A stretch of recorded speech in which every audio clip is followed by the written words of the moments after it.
Të lidhje me çështjen e indeksimit të pensioneve, kjo është një çështje të cilën ne jemi duke e diskutuar me Institutin e Sigurimeve Shoqërore, kjo dhe për shkak të realizimit të ardhurave.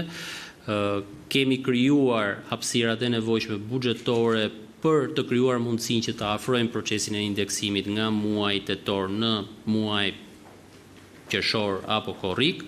Megjithatë, kjo është një çështje vendimmarrje, të cilën besoj do ta ndajmë me juve sapo të kemi dakordsinë me Institutin e Sigurimeve Shoqërore dhe Shëndetësore. Në lidhje me sigurimin e detyrueshëm, projektligji tashmë është ndarë me të gjitha ministritë dhe ne jemi duke bashkërenduar me ministritë në lidhje me ndryshimet më të fundit që do t'i bëjmë këtij ligji.